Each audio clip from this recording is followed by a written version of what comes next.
menyampaikan duka cita yang sedalam-dalamnya. Seluruh peserta sebelumnya telah melalui pemeriksaan kesehatan, pelatihan bela negara, dan manajerial ini disusun secara terukur dengan memperhatikan latar belakang peserta sebagai masyarakat sipil. Kegiatan ini tidak disamakan dengan pendidikan militer atau prajurit.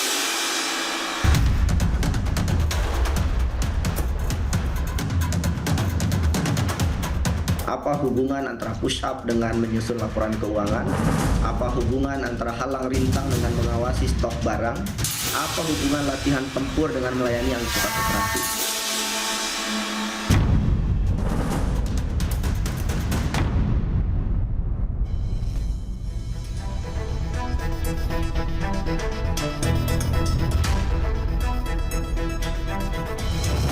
Selamat malam. Koperasi Desa atau Kelurahan Merah Putih adalah proyek strategis nasional berskala besar yang dilandasi instruksi Presiden Prabowo Subianto. Muncul sejumlah persoalan dalam perjalanan menuju target 40.000 koperasi, termasuk tragedi kemanusiaan meninggalnya 5 calon manajer koperasi dalam pelatihan dasar militer yang merupakan bagian dari proses perekrutan. Jalan terjal Koperasi Desa Merah Putih. Inilah Satu Meja The Forum malam ini bersama saya, Yogi Nugraha.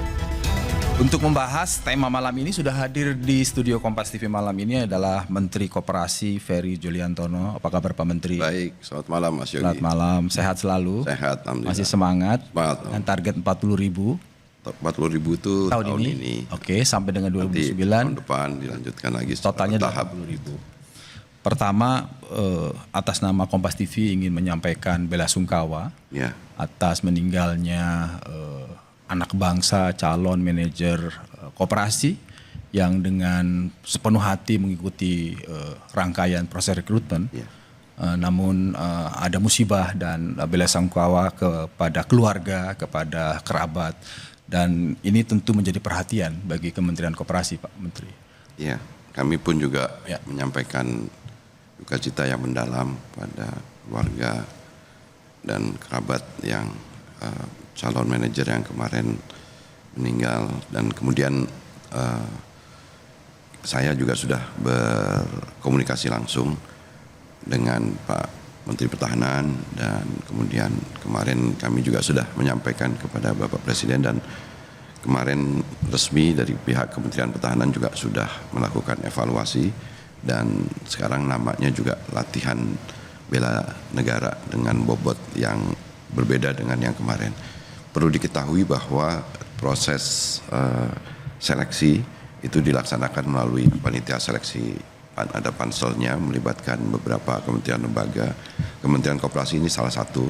Yang lain adalah Badan BPBUMN, kemudian Badan Kepegawaian Negara BKN, kemudian ada Menpan RB, dan kemudian juga ada Kemhan. Nah, kemudian setelah diseleksi, diterima, mereka melakukan tes kesehatan dan kemudian mengikuti pelatihan. Kami Kementerian Koperasi mendapatkan waktu untuk mengadakan pelatihan kepada calon manajer ini. Kita ada 47 modul dengan jumlah jam pelajaran yang cukup banyak sebenarnya. Waktu yang kami diberikan itu 15 hari kepada calon manajer ini, soal manajemen, soal operasional, soal koperasi dan lain sebagainya, melibatkan 3.000 pengajar dan ada di 300 kelas yang tersebar begitu.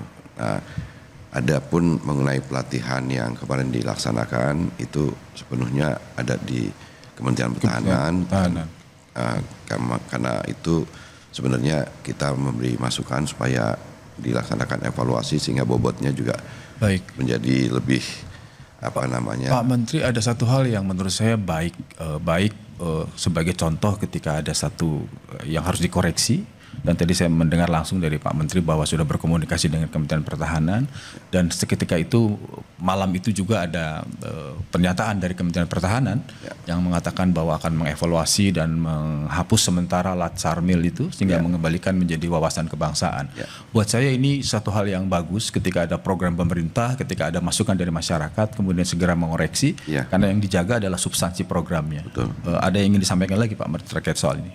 Ya, yang memang kebutuhan manajer koperasi ini kan nanti setelah mengikuti pelatihan, nanti Agustus awal itu kita mulai akan tempatkan di seluruh koperasi-koperasi desa yang bangunan fisiknya sudah selesai, dan manajer koperasi desa ini memang diharapkan memiliki leadership, kemudian kenapa juga harus dilatih tentang kedisiplinan, wawasan kebangsaan dan lain sebagainya, tetapi juga dilengkapi dengan pengetahuan manajemen dan pengetahuan tentang perkoperasian.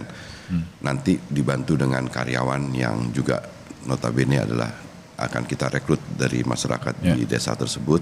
Itu nanti kan yang akan menjalankan. Yang dijalankan adalah bisnis model yang juga ini kita sedang persiapkan dan juga visibility study-nya. Karena nanti ketika masuk tahap operasional diperlukan kerangka hukum berupa peraturan presiden yang khusus membicarakan tentang operasionalisasi. Pak Menteri, ada ini menurut saya penting dijelaskan ya. Kenapa? Karena namanya juga objeknya adalah Koperasi Desa Kelurahan Merah Putih. Sehingga di benak orang siapapun akan mengatakan ini leading sektornya adalah Kementerian Koperasi. Yang menterinya adalah Pak Ferry. Sehingga orang bertanya ketika kemarin muncul ada pelatihan, karena ini dalam konteks ruang komunikasi kan sekarang banyak, sampai keluarlah ada latihan senjata dan sebagainya. Orang jadi bertanya, sebetulnya kan yang menentukan kompetensi dasar calon manajer itu kan harusnya ada di Kementerian Koperasi. Tapi bagaimana ceritanya bisa begitu? Karena memang panitia seleksinya kan melibatkan tidak hanya Kementerian Koperasi.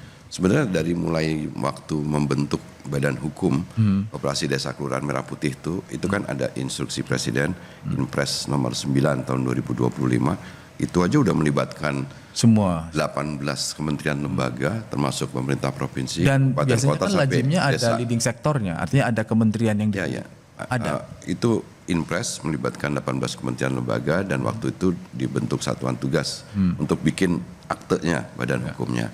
Sekarang jumlahnya udah 83.000 badan hukum koperasi desa kelurahan. Jadi relatif hampir semua desa dan kelurahan sudah memiliki badan hukum. Nah, setelah itu masuk ke tahap yang berikutnya adalah tahap pembangunan fisik, gudang, gerai-gerai dan lain sebagainya.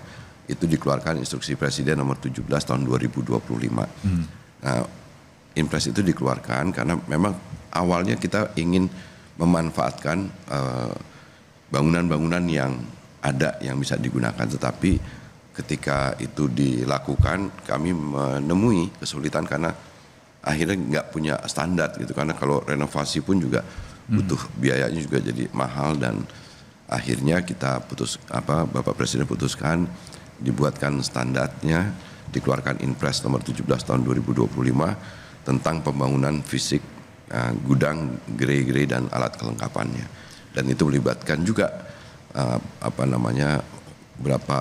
kementerian lembaga, dan oleh karena itu kami Kementerian Koperasi memberikan pekerjaan itu ada, kemudian dilanjutkan dengan surat keputusan bersama antara beberapa kementerian. Kemudian Kementerian Koperasi memberikan pelaksanaan pekerjaan kepada PT Agrinas Pangan Nusantara untuk membangun fisiknya dan dibantu dengan Tentara Nasional Indonesia, semata-mata adalah untuk supaya ini lebih efisien dan lebih tepat waktu. Karena Kementerian Koperasi kan nggak punya kapasitas untuk membangun. Betul. Tapi saya ingin tahu ya, artinya karena tadi Pak Menteri mengatakan langsung berkomunikasi ketika ada berita meninggalnya 5 calon manajer itu, langsung berkomunikasi dengan Kementerian Pertahanan, dengan Bapak Presiden bahkan. Sebenarnya apa yang membuat Pak Menteri itu untuk berkomunikasi? Kira-kira apa yang paling dikhawatirkan? Tentu ya adalah keberlangsungan soal proyek ini. Tapi kalau boleh tahu saat itu juga kenapa berkomunikasi dan langsung direspon bahwa ada perubahan? Ya, saya rasa memang ini jadi persoalan penting karena mengingat ada korban yang apalagi meninggal, dan kemudian sebagai bentuk tanggung jawab pemerintah, kita perlu mendengarkan masukan, kritik, bahkan tentang harus ada evaluasinya, dan kami harus memutuskan untuk melakukan evaluasi. Dan alhamdulillah seperti yang tadi Pak Yogi sampaikan bahwa pihak Kementerian Pertahanan, kami juga kemudian sama-sama melakukan evaluasi. Dan oleh karena itu harapannya program Koperasi Desa Kelurahan Merah Putih itu bisa terus dilanjutkan, dan oleh karena itu kita tetap perlu masukan, kritik dan lain sebagainya. Menurut saya ini penting. Bagus. Karena kan Presiden ini sebenarnya sudah memberikan arah yang tepat untuk mengembalikan lagi sistem ekonomi kita ke ekonomi yang sesuai dengan Undang-Undang Dasar 1945 khususnya pasal 33. Nah, tentang implementasinya ya itu adalah merupakan sebuah proses yang harus dilaksanakan secara terus-menerus penyempurnaannya. Menurut saya ini yang sedang kita lakukan. Nah, pembangunan fisik gudang, gerai dan alat kelengkapannya pun juga yang awalnya memang kita mentargetkan sesuai arahan Bapak Presiden, tapi kami kemarin dalam rapat di kantor Menko Pangan pun sudah memutuskan tahun ini paling maksimal kita bangunan fisik gudang, gerai dan alat kelengkapannya bisa maksimal 40 ribuan. Nah, kemudian nanti Agustus penempatan manajer di setiap koperasi desa Kelurahan Merah Putih, nanti keluar peraturan presidennya untuk operasionalisasinya, bisnis model, visibility study-nya semua nanti kita rampungkan, ya kita akan mulai running di situ. Tadi saya bilang mengapresiasi lah segera ada berubah, merespon masukan dari masyarakat, dan mungkin Pak Menteri tahu bahwa ini netizen ini langsung merespon, memparodikan, mungkin kita bisa lihat dulu salah satu video yang muncul di sosial media kaitannya dengan merespon apa yang terjadi dengan pelatihan-pelatihan di perekrutan. Permisi Mas. Mas, ada obat mata gak ya Mas? Mata ini mataku, mata kanan mataku. Mas, obat mata. Permisi Mas. Siap. Mau beli tisu Mas satu. Baik, siap.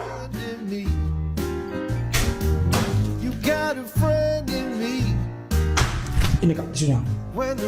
Ada kecap gak ya Mas? Ada. Iya Mas, mau satu Mas. Di mana Mas? Di sini.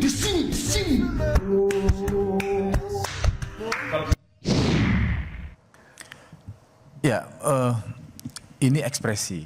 Iya. Tapi juga jangan buru-buru dilihat sebagai bentuk negatif. Tapi artinya ini jangan-jangan kesempatan baik bagi Pak Menteri dan Kementerian Koperasi dalam konteks meneguhkan kembali rencana koperasi di berbagai daerah. Kalau boleh tahu, saya ingin komentarnya Pak Menteri, sudah nonton ini kan?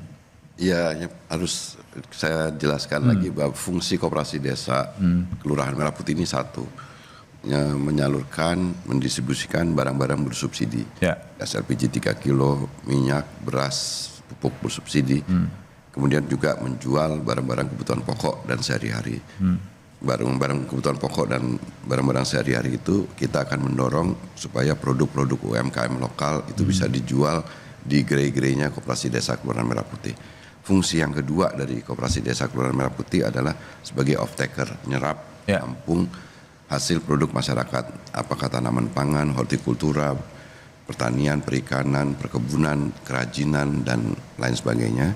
Kemudian yang ketiga juga bisa menjadi instrumen yang terbawah untuk menyalurkan program-program dari pemerintah pusat, bantuan pangan non-tunai, bansos, agar lebih tepat sasaran kepada si penerima manfaat.